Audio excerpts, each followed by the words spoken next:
Hi, I'm Lisa and welcome to my channel, The Southern Seamstress. I hope everyone's had a great week. My husband and I returned recently from a camping trip in our RV to Tennessee, one of their state parks, and it was really pretty and the visit was very relaxing. The only negative about our trip was that we had found out the first night we were at camp that there was a hornet's nest across the street from us at the next camping site. And we didn't know about them the first night, and they were trying to attack us while we were backing our camper into the site. So that was a little bit scary. Luckily, none of us got stung, but we were told for the rest of our camping trip not to have any lights on outside our RV at night when we went out, because they are attracted to like the awning lights and the porch light. So since we have 3 dogs, they have to go out several times during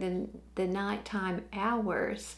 So it was kind of an ordeal, rushing them out, urging them to take care of their business and then get everyone back in before we got attacked by those hornets. But other than that, it was very relaxing. I had some work to get caught up on when I got home, so I haven't done a lot of sewing since, but I did manage to complete one item that I want to share with you.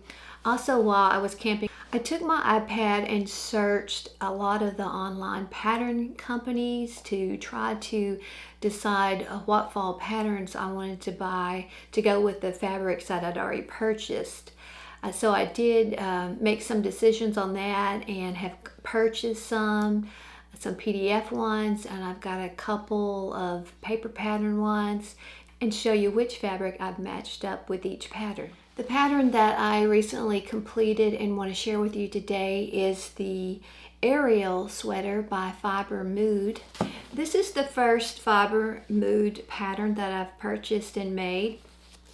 It comes in sizes extra small to triple extra large, and that's a bust size of 30 to 57.5 inches. They also give a height range on their pattern sizes, which are a little bit on the short side. The height range goes from about 5 foot to 5'4". And usually I consider 5'4" under a petite height. So if you're average height or taller, so you're probably going to want to add a few inches to the torso, or you're going to have a cropped sweater. I made up the sweater in this striped rayon cotton knit jersey that I got from Sewing Studio a few months ago. I really like this fabric. I like the combination of the blue and charcoal and white in the stripes, and then it has a really nice cozy feel, and it has a nice drape to it. This was one of the patterns I found when I was camping and online looking for different sweater options. What I really liked best about this pattern was the pleat detail that's on the upper sleeve. It gives it a little interest and a little fullness, but it's not super full. Now this pattern only comes with a short sleeve version, and I wanted to make it long sleeve. I had looked on Instagram, and there's a few photos of ones that have been made up, and someone had made a long sleeve version, and I thought it looked really cute. And since the weather is getting cooler, I knew I would want a long sleeve. The Fibre Mood patterns are quite detailed. They have really good instructions and diagrams to go along with it. And this certain one they consider easy pattern, and I would agree with that. Now, I was a little worried about making the neckbands and cuffs from the sweater fabric itself, because it had suggested getting separate ribbing fabric, but I thought since this fabric had a good stretch and it has a slight rib in it, it would work out well, and I really wanted the sweater to be all the same fabric. Now this neckband was a little bit different than some of them I put in. Usually the strip is just one long continuous strip that you sew the short ends together and then you fold it over, but on this one it had 2 separate pieces for the front and the back, and these were on the fold, and they have these little and it has a little V area, And so you're supposed to sew these together, I think with a 3/8 inch seam allowance. And then you clip in to the V area so that it lays flat, and then you fold it. And then you match up your seams from the neckband to the shoulders. And I think the way they've got the pattern cut, it just really helps this neckband to lay down nice and flat and rounded. So I liked that. Also on the torso, since it seems to be made for shorter people and I'm 5'2", I did subtract just 1 inch from the length of this. And I think it is just the perfect length on me. I'm gonna pop it on later in the video so you can see how it looks on me. Now for the sleeve, since I didn't have a long sleeve pattern, I had to come up with my own. And what I did, I'll just kind of go over it in case you want to do the same thing. I took the short sleeve piece, which is from here to here, and then to have enough length, all I did was I kind of measured from the top of my shoulder to my wrist, and I knew that was going to be too long because I knew this was going to drop some, and then there's also cuffs down here, but I thought I'll just start out with that length. So I just taped a couple more pieces of paper underneath this, and I took the measurement from my shoulder to wrist and made this measurement the same length. And then all I did on the sides was I tapered it in. I went ahead and measured my cuffs, and I've got fairly small wrists. They're about 6.5. I knew my cuffs were going to be pretty fitted to my wrist, and I wanted to have some fullness here but not be too gathery. So I think what I did was I just made this opening, the edge on here, about 1.5 times wider than my wrist was going to be. So when I did attach the sleeves, of course, I knew they were going to be a little bit too long, so I think I wound up taking a couple of inches off. But just for reference, the piece that for my sleeve, it is 19 inches from here to here. It came out 19 inches, and this width right here is about 9 3/4. But I had to really stretch the band to get it to match up with the sleeve and not have any pucker. So if this had been any wider, it would have been really hard to ease it into the cuff without having puckers in it. So I think it's just the perfect width. Now the pleats are very easy to do. You just have some markings on the top of your sleeve, and then you like fold your fabric right here like a little pleat, and then you match it over to here and sew that down, and then you take this, fold it, crease it right here, and then fold it over, and that's all you have to do. So much easier than really a gathered sleeve. So now I think I'm gonna go pop on the sweater and let you see how it looks on me. So here's the finished sweater on. So I took about 1 inch off of the length for me, and it comes about high hip, I guess. So I made the size small, and it's got quite a bit of room and ease. So if you want it roomier, you could just size up, or if you want a tighter fit, you could go down a size. But I think I like this amount of ease. And here's the way the back looks. I did the band exactly the length that it called for. So for the sleeve bands, their pattern was made to fit, you know, on your bicep. So I had to take in the width of the sleeve band to make it fitted to my wrist. But that was really easy to do. Before I get into showing you the new patterns that I've purchased recently, I wanted to share a little tip about putting together PDF patterns. When I was on the Fibre Mood website, they had a little video about putting together PDF pattern pieces. So I watched it, and the way they do it was so much quicker than the way I had been doing it. And maybe you have all been doing it this way, and I'm the only one who hasn't. But in case there are some of you who haven't been doing it this way and would like a quicker way to put your pattern pieces together, I thought I'd share it. So I've got a couple of pages from a PDF pattern that I haven't put together yet, and these two pieces will go side by side.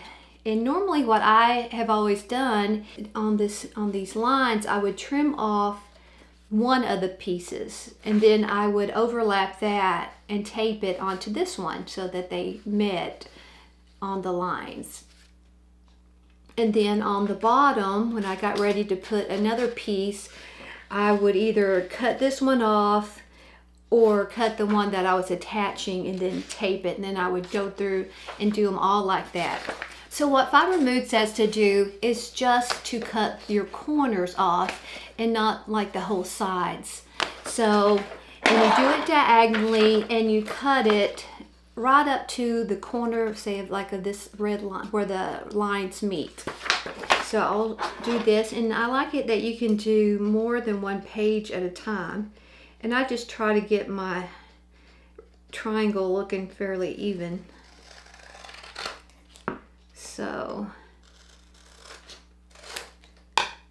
let's go ahead and do all 4 corners.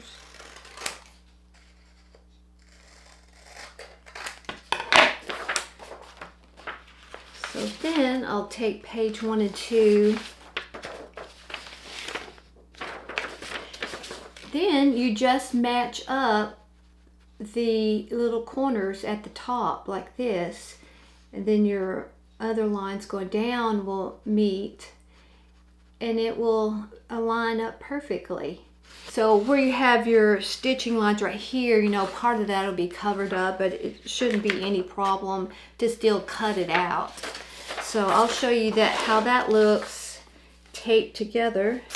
So after they're taped together with these 2 corners meeting here and here lined up, then that will line up this line on each piece, and you won't have to do all that cutting. I think that's really cool. I think that's so much faster than what I was doing, and I hope if any of you haven't been doing this, that you'll enjoy now saving some time putting your pattern pieces together.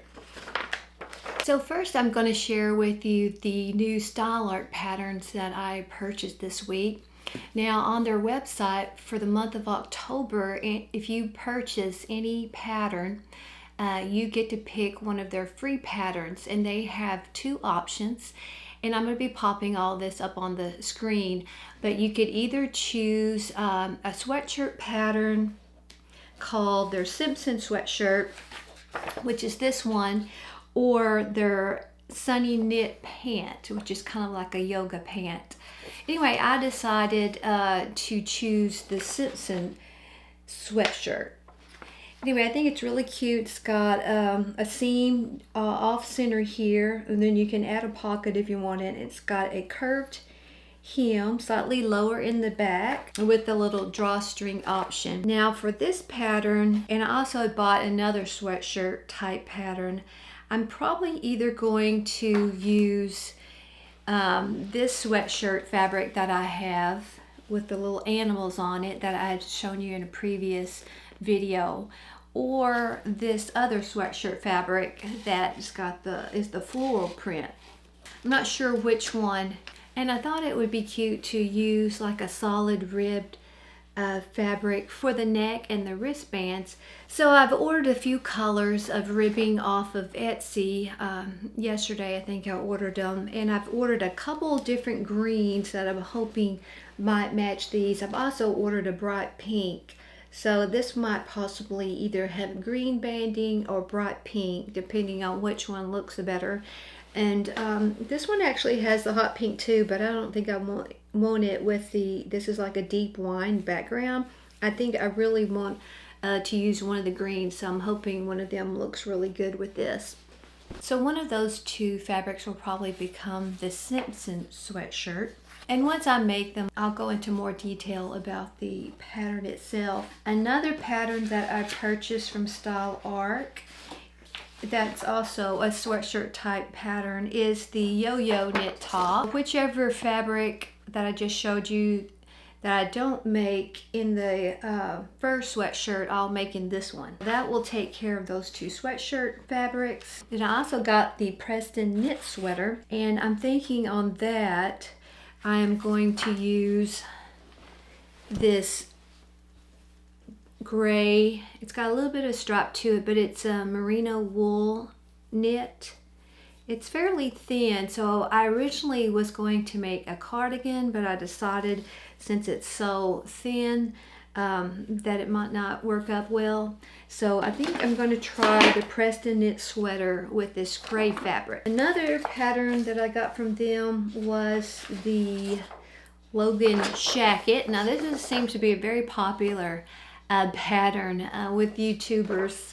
I've seen several of them made, and I don't have a fabric already that I'm going to use for this one. I really want to make it out of flannel, so I'm getting together an order that I'm going to be making with Sewing Studio, and it's got a really pretty red flannel fabric that I want to order, so I'll be ordering that fabric for it. I did order one cardigan pattern, and that's the Sable Boyfriend Cardi. So I'm thinking of using this pretty green stretchy waffle fabric for it. It recommends baby wool, sweater knit, fleece, or any knit suitable for a cardigan. So I've never made a cardigan out of this type of knit. I've usually just seen like pullover tops, but I'm hoping, I think it will work fine. Let me know if you've made any cardigans, button-up cardigans with this stretchy waffle fabric and how it turned out. Now I have one more pattern from Style Art. I think last month they had a special offer where you could get the Margaret stretch pant for like $1.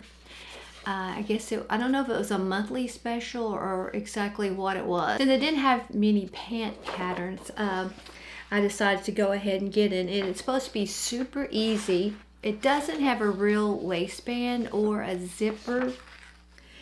So it should be fairly easy. I just need to find the right fabric to make it. I have a couple other patterns that I got last week that aren't Style Art. The first one is a New Look 6644, and I think I just saw this when I was browsing for sweater patterns, and it has a little simple V-neck pullover sweater type top. And I don't have any fabric I think that I want to right now that I want to make with this. I think since it's such a plain sort of top that I might want to try to find some sort of printed sweater fabric or knit fabric. It also has a cute little pant pattern with it that's for woven fabrics, and you can make like a jogger style, or you can make it without the elastic and have them where they roll up or just down. So I think those will be cute. And I may, when I make my order from Sewing Studio, I may see if they have something suitable that I like to make this pattern. The last pattern I have to show you is from McCalls, and I think I got this off of Amazon, but it is McCalls 8054. I like it because it's got two different views, and I like both of them. I think you can make it out of like a t-shirt knit or like a lightweight sweater fabric. And I'm thinking for view A that I may try to use this burgundy striped fabric. Now this fabric is a rayon mix, just like this fabric in this sweater. For some reason, I don't feel like the burgundy is quite as soft. I mean, it just seems like it has more body and not quite as drapey, but I think I might use that for this pattern. And then I also like the little hoodie. It's not a jacket, it's just a pullover. And I'm thinking I may use this cute sweatshirt fabric that I had got from Guthrie and Ghani, I believe, with the little lion heads on it. So I thought it'd be cute to make the side panel solid. So when I make my order from Sewing Studio, I'm going to look and see if they have some sweatshirt fleece that may be this blue color, or it may be hard to try to match these greens, or maybe this taupey color. And I was thinking it had black in it, but now that I'm looking at it in this light, it just looks like a darker blue right here. I was thinking the whole time that this was black, but I don't believe it is. So anyway, I think that will make a really cute hoodie with those little contrasting side panels. So that will take care of all the fabric pretty much that I already have bought. I think I have maybe 1 or 2 more pieces for the fall that I haven't found a pattern yet. So that wraps it up for my pattern haul. I'm gonna have lots to keep me busy this fall and winter making these up. Now, I wanted to let you know that my next video is going to be a little bit different. I'm going to be showing you several different children items that I've been sewing for a charity event that's coming up next month. I'm not going to say too much about it right now, but it's something I've been participating in for at least 25 years. And it's very near and dear to my heart. I've already started working on some of the items, so I'm going to be busy this coming week finishing that project up so that I can share that with you in my next video. So if you enjoyed the video, I would really appreciate it if you gave me a thumbs up. I would love to hear any comments you have about the patterns or fabrics or the top I'm wearing. And if you haven't subscribed already, I would love for you to hit that subscribe button. So until next time, take care, and I will see you in my next video.